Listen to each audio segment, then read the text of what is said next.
বহু চমকপ্রদ অ্যাডভেঞ্চারের স্মৃতি জড়ানো বেকার স্ট্রিটের ঘরে পা দিয়ে মনটা আনন্দে দুলে উঠল। আমাদের দুই বন্ধুর ওই বিখ্যাত ডেরা বহু ইতিহাসের সাক্ষীও। ঘরের চারপাশে চোখ বুলিয়ে দেখলাম সবই একই রকম রয়েছে।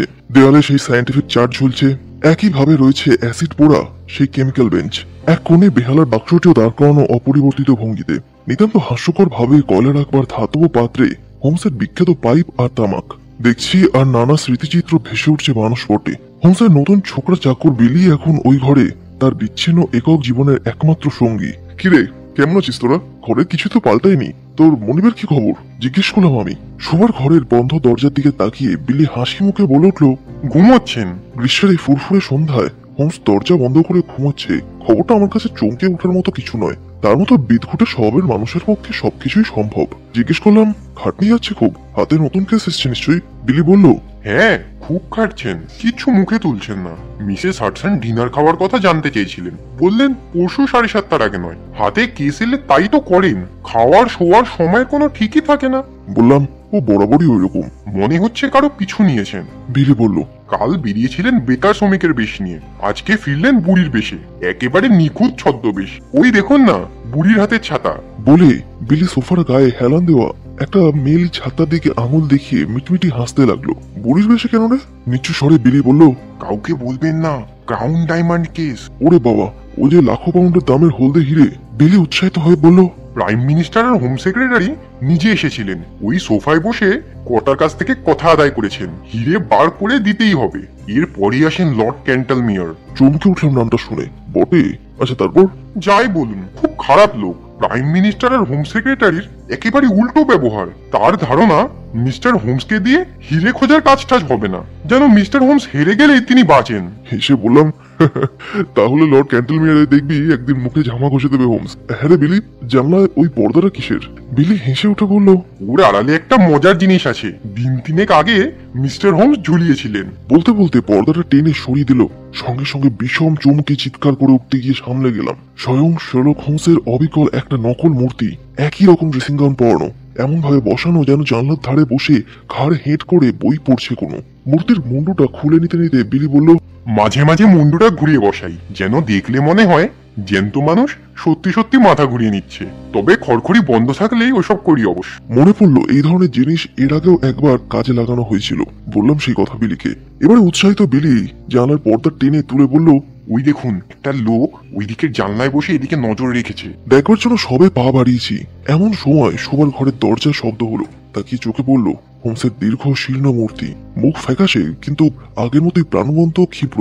এক লাফে জানলার পর্দা টেনে নামিয়ে বন্ধ করে দিল খড়খড়ি। এই ছোকরা, বেঘোরে না মরলে আর হচ্ছে না বুঝি? যা ভাগ। ওয়াটসন, ঠিক সময় এসে গেছে দেখছি। কি ব্যাপার বলো তো? বড্ড বিপদে পড়ে গেছি। কিরকম বিপদ? একেবারে জীবন সংশয়। খুন হয়ে যেতে পারি আজ সন্ধ্যা নাগাদ। ঠাট্টা করছো নাকি? তুমি তো জানো ভায়া, ঠাট্টা রঙ্গ রসিকতা খুবই কম আসে আমার। বসো, তামাক মদ আছে, যা খুশি খাও। খাওয়া ছেড়েছো কেন? পেটে কিছু পড়লে রক্ত ব্রেন থেকে পেটে চলে যায় বলে। এই সময় হজম করানোর জন্য রক্ত চালান দেওয়ার সময় নয়। না খেলে ব্রেনটা বেশ চাঙ্গা আর কর্ম থাকে। কিন্তু বিপদের কথা কি বলছিলে? হ্যাঁ, খুন হয়ে যেতে পারি যে কোনো সময়। এসে যখন পড়েছ, খুনির নামটা কষ্ট করে মনে রেখো। সময় মতো আমার শেষ শুভেচ্ছা সহ স্কটল্যান্ড ইয়ার্ডে পাঠিয়ে দিও। রসিকতা রাখো তো, আসল ঘটনাটা কি সেটা বলো। আমার কথায় কর্ণপাত না করে হোমস বলতে লাগলো, নামটা সিলভিয়াস। হ্যাঁ, কাউন্ট নেগ্রেটো সিলভিয়াস। লিখে নাও হে, সময় থাকতে বলে যাচ্ছি। হ্যাঁ, লেখো লেখো। 136 মোরসাইড গার্ডেন্স, নর্থ ওয়েস্ট। হয়েছে? উদ্বিগ্ন মুখ শুকিয়ে গিয়েছিল। হোমস কখনো বাড়তি কথা বলে না সেটা জানি, তাই সঙ্গে সঙ্গে নাম ঠিকানা সব কাগজে লিখে ফেললাম। পরে বললাম, দিন দুয়েক আমার হাতে কোনো কাজ নেই। এই সম্পর্কে যদি কিছু করার মতো কাজ থাকে তাহলে বলো। নাম যখন জানতেই পেরে গেছো, লোকটাকে গ্রেপ্তার করতেই তো পারো। ঠিকই বলেছ, করাচ্ছি না। হিরেটা কোথায় এখনো জানতে পারিনি বলে। ক্রাউন জুয়েল। হ্যাঁ, বিখ্যাত সেই মাজারিন হিরে এখনো বেপাত্তা। চোরদের ধরার জন্য জাল পাতাই রয়েছে, যে কোনো মুহূর্তে ধরে ফেলবো, কিন্তু হিরে না পেলে চোর ধরে কি লাভ হবে বলো? কাউন্ট সিলভিয়াস কি জালের অন্যতম মৎস্য নাকি? চাই বলতে পারো রীতিমতো। সাগরেদও আছে একজন, বক্সার স্যাম মার্টন, একেবারে কাউন্টের হাতের পুতুল। কাউন্টের হদিস জানতে পেরেছো? এখন কোথায় আছে? আর বলো কেন, সারা সকালটা বুড়ির ছদ্মবেশে তার সঙ্গে তো কাটিয়ে এলাম। তবে হ্যাঁ, সহবত জানে ভায়া। হাতে ছাতা তুলে নিয়ে আধা ইটালিয়ান উচ্চারণে খাতির দেখিয়েছে খুবই। কিন্তু আসল রূপ যখন ধরে তখন শয়তানেরও বাড়া। এয়ার গান তৈরি করেছে ট্রভেন্সি, তার কারখানা পর্যন্ত পেছন পেছন গেছি। ওখানকার তৈরি এখানে এয়ার গান ওপাশে জানলায় তাক করা রয়েছে। যে কোনো মুহূর্তে শব্দহীন বুলেটের খোঁচায় নকল মূর্তির খাসা ব্রেনটা ফুটো হয়ে যেতে পারে। এমন সময় ট্রে হাতে ঘরে ঢুকলো বিলি। ট্রের উপরের ভিজিটিং কার্ডে চোখ বুলিয়ে সকৌতুকে হেসে উঠল হোমস। এসে গেছে ওয়াটসন, কাউন্ট স্বয়ং উপস্থিত। লোকটার বুকের পাটা আছে বলতে হবে। বড় শিকারে কাউন্টের নাম ডাক আছে। আমাকে স্বীকার করতে পারলেই চিরতরে কণ্টক মুক্ত হন। পুলিশ ডাকলেই তো হয়। সময় মতো সবই হবে। একবার উকি মেরে দেখো তো ভাইয়া রাস্তায়। মনে হচ্ছে রাস্তায় কেউ ঘুর ঘুর করছে। উঠে গিয়ে জানলার পর্দার ফাঁক দিয়ে এক পলক তাকিয়ে আবার আসনে ফিরে এলাম। বললাম, দরজার কাছে একজনকে দেখা যাচ্ছে। হোমস বলল, এই হলো স্যাম মার্টন, মাথা মোটা অনুচর। বিলি, ভদ্রলোক কোথায়? ওয়েটিং রুমে। নিচে যাও, আমার ঘন্টার আওয়াজ পেলেই নিয়ে আসবে। আমি ঘরে না থাকলেও বসাবে। বিলি বেরিয়ে গেল। বললাম, হোমস, লোকটা কিন্তু বিপজ্জনক। যে কোনো মুহূর্তে খুন করে বসতে পারে। বুঝে শুনে যা করার করবে। তুমি হয়তো অসম্ভবকে সম্ভব করতে চাইছো। আমি তোমার সঙ্গে থাকবো। তাতে আমার বিপদ আরো বাড়বে ভায়া। তোমাকে বাঘের মুখে ফেলে আমি যাবো না। উতলা হইও না ভায়া, তোমাকে সঙ্গে নিয়ে খেলায় নামবো। তবে যা করবার করবে সামনে থেকে নয়, আড়াল থেকে। বলতে বলতে নোটবইয়ের পাতায় কি লিখে পাতাটা ছিঁড়ে আমার হাতে দিয়ে বলল, সোজা চলে যাও স্কটল্যান্ড ইয়ার্ডে, পুলিশ নিয়ে এসো। ততক্ষণ আমি ওকে আটকে রাখছি। দেখা যখন করতে এসেছে, কাউন্টের ইচ্ছাটা আর অপূর্ণ রাখি কেন? বললাম, মতলব তো খাসা, কিন্তু অসতর্ক হইও না। ভেবো না ভাইয়া, কথায় কথায় ঠিক হিরের সন্ধানটা বার করে নেবো। সবার ঘরের লুকোনো দরজাটা দিয়ে তুমি বেরিয়ে যাও, আমিও আড়াল নিচ্ছি। ঘন্টা বাজিয়ে দিল হোমস। এর পরের ঘটনা হোমসের কাছ থেকে পরে যেমন শুনেছিলাম তার সঙ্গে নিজের কল্পনার মিশেল না দিয়ে হুবহু বর্ণনা করার চেষ্টা করছি। বিলি ছোকরা কাউন্টকে ঘরে নিয়ে যখন এলো তখন ঘর ফাঁকা। বসিয়ে দিয়ে দরজা বন্ধ করে বিলি বেরিয়ে গেল। চাঁদরের মূর্তি কাউন্টের বিরাটাকায় দর্শনীয় চেহারা, ঈগল পাখির চোখের মতো নাকের গড়ন, মস্ত পাকানো কোফের নিচে দৃঢ় সঙ্গবদ্ধ ঠোঁট, ঠোঁটের রেখায় নিষ্ঠুরতার ছাপ স্পষ্ট, বেশভূষা পরিপাটি। খালি ঘরে আসনে বসে সন্দিগ্ধ কাউন্ট কোথাও ফাঁদ পাতাছে কিনা দ্রুত চারপাশে চোখ বুলিয়ে তারই সন্ধান করতে লাগলো। সহসা চমকে উঠে নিথর হয়ে গেলেন কাউন্ট।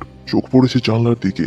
জানলার সামনে রাখা চেয়ারে শেরলকের নকল মূর্তি বসানো। সেদিকে তাকিয়ে অপরিসীম বিস্ময়ে স্তব্ধ হয়ে গেলেও মুহূর্তে সংকল্প স্থির করে নিলেন কাউন্ট।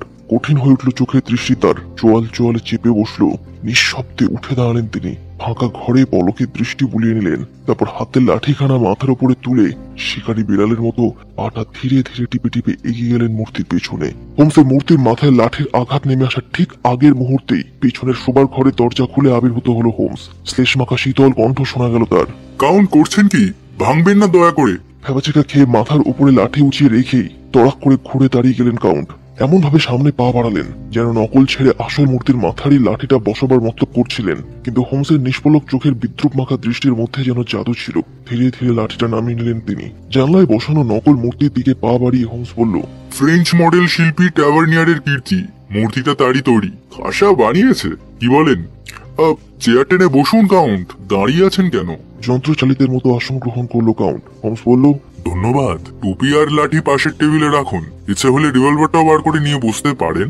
এসে ভালোই করেছেন, কথা আছে আপনার সঙ্গে। মোটা ভুরু চোখের উপর নেমে এসছে কাউন্টের। চিবিয়ে চিবিয়ে বললেন, আমারও কিছু কথা ছিল হোমস।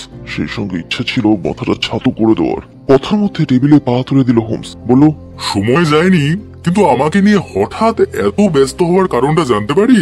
বড় বাড়াবাড়ি শুরু করে দিয়েছেন। পেছনে ফেউ পর্যন্ত লাগিয়েছেন আমার। কি যে বলেন? ফেউ লাগাতে যাব কেন? বাজে কথা বলবেন না। জোড়া ফেউ লাগিয়েছেন আমার পিছনে। ওসব তুচ্ছ ব্যাপার ছাড়ুন। তার আগে একটা ব্যাপার আপনি শুধরে নিন। চোর চোরটাদের নিয়ে আমার কারবার জানেন তো। কিন্তু তারাও আমার নামের আগের উপসর্গটা ভুল করে না। মিস্টার হোমস বলেই ডাকে। আপনি ব্যতিক্রম হতে যাবেন না। Mister Holmes?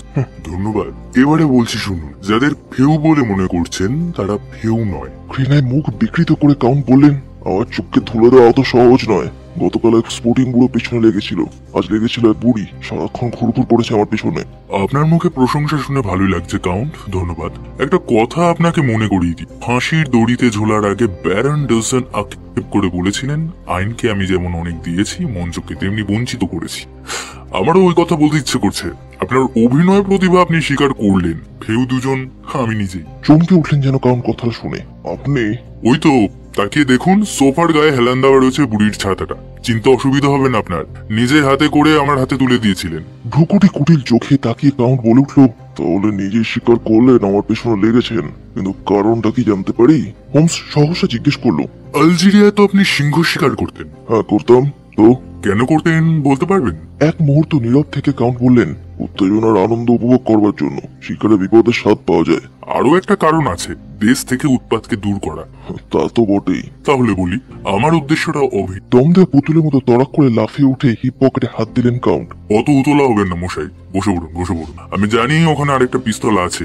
কাজের কথাটা শুনুন। ক্রাউন ডায়মন্ড কোথায় আছে বলুন। চেয়ারে গা এলিয়ে দিয়ে বসলেন কাউন্ট। কুটিল হাসি ফুটে উঠল তার চোখে। হোমস আবার বলতে আরম্ভ করলো, আপনি বিলক্ষণ জানেন আপনার পেছনে কেন লেগেছি। কতটা জেনেছি তা না জেনে স্থির থাকতে পারেননি বলেই আজ আমার ঘরে পায়ের ধুলো দিয়েছেন। কাউন্ট যেন উপভোগ করছেন সেইভাবে বললেন, বটে, কোন খবরটা আপনাকে জানাতে হবে শুনেই। হলদে হিরে এখন কোথায়?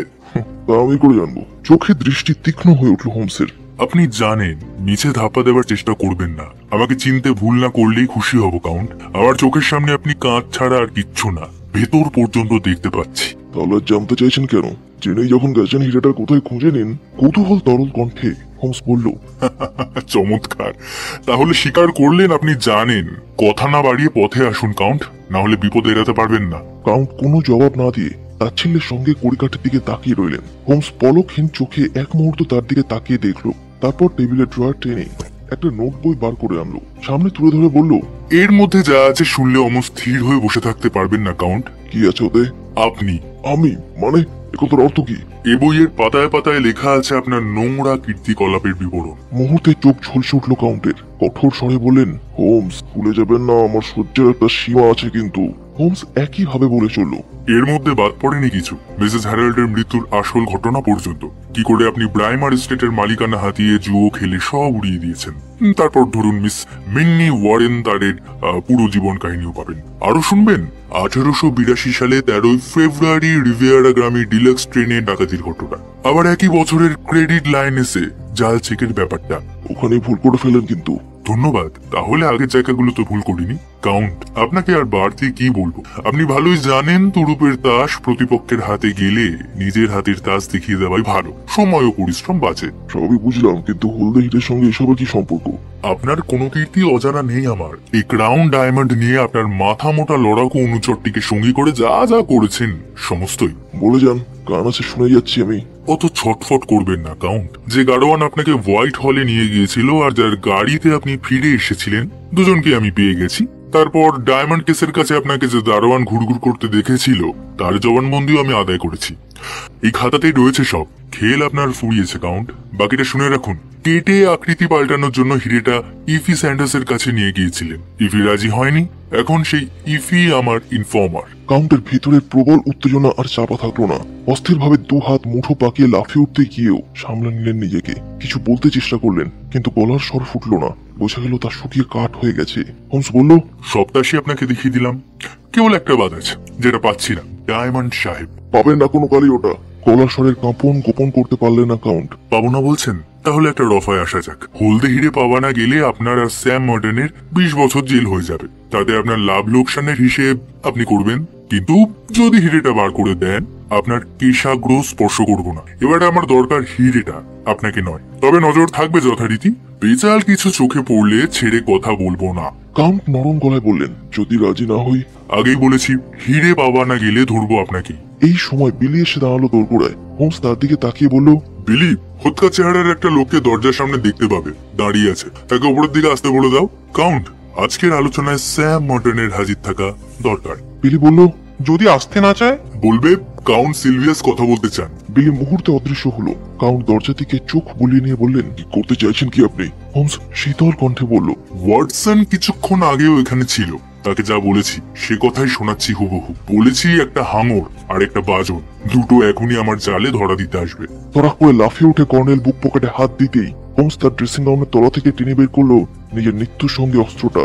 পিস্তল হাতে নেওয়া বৃথা কাউন্ট। ওতে যে আওয়াজ হবে তা আপনার বিপদই ডেকে আনবে। এর চাইতে এয়ারগান অনেক নিরাপদ।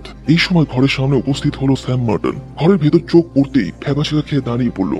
গুড ডে মিস্টার মার্টন, ঘরে আসুন। কতক্ষণ আর রাস্তা দাঁড়িয়ে কষ্ট করবেন? মুষ্টিযোদ্ধা স্যাম মার্টন মুহূর্তে নিজেকে সামনে নিল। ঘরে ঢুকতে ঢুকতে বলল, ব্যাপার কি কাউন্ট? এ চাইছে কি? কাউন্ট জবাব না দিয়ে কেবল কাঁধ ঝাঁকালো। হোমস বলল, আমি জবাবটা দিচ্ছি। কাউন্টকে জানাতে চাইছি জারি জুরি ফাঁস হয়ে গেছে, খেল খতম। কাউন্টের দিকে তাকিয়ে মার্টন বলল, এ কি বলতে চাইছে? তামাশা করছে মনে হচ্ছে। তামাশা ভাবলে আপত্তি নেই। তবে একটু পরেই হাড়ে হাড়ে বোঝা যাবে ব্যাপারটা। এরপর বজ্র কঠিন স্বর ফুটে উঠল হোমসের গলায়। কাউন্ট সিলভিয়া, মাথা স্থির করুন, মতলব ছাড়ুন, এখনো বলছি। 5 মিনিট সময় দিলাম, নিজেদের মধ্যে আলোচনা করে ঠিক করে নিন হিরে দেবেন না ধরা দেবেন। 20 বছরের জন্য আমি পাশের ঘরেই থাকবো, বেহালা বাজাচ্ছি, ঠিক 5 মিনিট পরেই আসবো। কথা শেষ করে কোণ থেকে বেহালা তুলে নিয়ে শোবার ঘরে গিয়ে ঢুকলো হোমস। পরক্ষণে বেহালার করুণ সুর ভেসে এলো ঘর থেকে। মার্টন এবারে ঘনিষ্ঠ হয়ে বসলো, স্বর নামে জিজ্ঞেস করলো, হিরের খবর জেনে ফেলেছে মনে হচ্ছে। চিন্তান্বিত স্বরে বললেন কাউন্ট, তার চাইতো অনেক কিছু জেনে ফেলেছে। ইফি স্যান্ডার্স ফাঁস করে দিয়েছে। রক লাফিয়ে উঠলো মার্টনের, চাপা গর্জন করলো, খুন করে দেব। শোবার ঘরের দরজার দিকে তাকিয়েছিলেন কাউন্ট, তদগত স্বরে বললেন, তাতে কিছুই হবে না। আড়ি পেতে কথা শুনছে না তো? বেহালা তো বাজাচ্ছে, আড়ি পাতবে কি করে? মার্টন সতর্ক ভাবে ঘরের চারপাশে দৃষ্টি বুলিয়ে নিয়ে বলল, তার পর্দা দেখছি এ ঘরে, পর্দার আড়ালে কেউ নেই তো? বলতে বলতে আঁতকে উঠে জানলা দিকে তাকালো। নকল মূর্তিটা চোখে পড়েছে তার। ওটা ডামি হয়নি, বললেন কাউন্ট। সর্বনাশ, ডামি! আমি তো জ্যান্ত বলে ভুল করেছিলাম। হোমস খোলাখুলি সব কথা বলেছে, হিরে না দিলে জেলে ঠকিয়ে ছাড়বে। হ্যাঁ? আঁতকে উঠলো কথা শুনে মার্টন। হ্যাঁ, হিরে দিলে তবে ছেড়ে দেবে। সর্বনাশ, অত দামি হিরে দিয়ে দিতে হবে? লাখ পাউন্ড দাম। কথা মতো কাজ না করলেই জেল। অত ভাববার কি আছে? ঘরে তো একাই রয়েছে, দুজনে মিলে সাবার করে দিলেই তো হয়। কোনো লাভ হবে না তাতে। হোমস ধুরন্ধর লোক, প্রমাণ টোমান নিশ্চয়ই পুলিশের কাছে দিয়ে দিয়েছে তক্ষণে। তাছাড়া গুলি করে পালিয়ে যাওয়া যাবে না। এই সময় খুট করে ক্ষীণ শব্দ ভেসে এলো জানলার দিক থেকে। চমকে উঠে সেদিকে তাকিয়ে দুই স্যাঙাত উঠে দাঁড়িয়ে পড়লো, কিন্তু চেয়ারে বসানো ডামি মূর্তিটা ছাড়া আর কাউকে দেখতে পেল না। বসতে বসতে বলল মার্টন, এখন তাহলে কি করবেন ঠিক করেছেন? কাউন্ট বললেন, হিরে তো আমার কাছেই আছে, আমার কাউনের চূড়া পকেটে। ইংল্যান্ডের বাইরে আজ রাতের মধ্যেই পাচার করতে হবে। হিরেটাকে 4 টুকরো করে ফেলা দরকার। সে কাজটা আমস্টারডামে বেরোবার মধ্যেই সারতে হবে। মনে হচ্ছে হোমস এখনো ভ্যান্সেভারের খোঁজ পায়নি। ও তো সামনের হপ্তাহে যাচ্ছে। সেই রকমই কথা ছিল। এখন যা দেখছি পরের জাহাজই রওনা হওয়া দরকার। এখনই চলো, লাইম স্ট্রিটে তার কাছে যাওয়া যাক। কিন্তু চোরা কুঠুরি তো এখনো তৈরি হয়নি। সতর্ক নজরে জানলার দিকে তাকাচ্ছিলেন কাউন্ট। শব্দটা তখনও তার মনে সন্দেহের খোঁচা দিচ্ছিল। বলেন, ঝুঁকি নেওয়া ছাড়া তো আর এখন কোনো পথ দেখতে পাচ্ছি না। হোমসকে হিরে দেওয়ার নাম করে মনে হচ্ছে কদিন ভুলিয়ে রাখা যাবে। হিরে পাওয়া যাবে শুনলে ধৈর্য ধরবে, এক্ষুনি জেলে পড়বে না। ইতিমধ্যে হিরে হল্যান্ডে পৌঁছে গেছে, খবর পেলেই দুজনে চম্পট দেবো। কথাটা শুনে চকচক করে উঠলো চোখ মার্টনের। উৎফুল্ল কণ্ঠে বলে উঠলো, খাসা মতলব। তুমি বেরিয়ে পড়ো, ফ্যান্সেভারকে গিয়ে খবরটা দাও। এগিয়ে এসো, বেহালার শব্দ শুনতে পাওয়া যাচ্ছে না। এই ধরো হিরে। বলতে বলতে চূড়া পকেট থেকে হলদে হিরেটা বার করে আনলেন কাউন্ট। মার্টন হাত বাড়াতে বাড়াতে বলল, মস্ত হিরে, আলো একবার ধরুন তো, ভালো করে দেখে নি। কাউন্ট হাতের তেলোয় নিয়ে হিরেটা আলোর সামনে তুলে ধরেছেন। অমনি চোখের পলক পড়বার আগেই হোমস চেয়ার ছেড়ে ঝাঁপিয়ে পড়ে খামচে নিজের হাতে তুলে নিল সেটা। তার অন্য হাতে রিভলভার টেনে ধরা। মুহূর্তের ঘটনায় বিভ্রান্ত হয়ে গেল দুজন সেনাত। তাদের বিস্ময়ের ঘোর কাটাবার আগেই হোমসের পায়ের চাপে ইলেকট্রিক ঘন্টা বেজে উঠল। বেহালা বাজাচ্ছিল ঘরে। ঝাঁপিয়ে এসে পড়ল জানলার পাশের চেয়ার থেকে।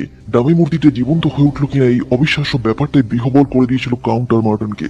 অস্ফুট বিস্ময়ের ধ্বনি মাত্র নির্গত হলো তাদের মুখ দিয়ে। আপনি কোত্থেকে? আপনাদের সলা পরামর্শ শুনবো বলেই কাজটা করতে হয়েছিল। শোবার ঘর থেকে জানলা পর্যন্ত পথ পর্দায় ঢাকা রয়েছে। কিন্তু বেহালা।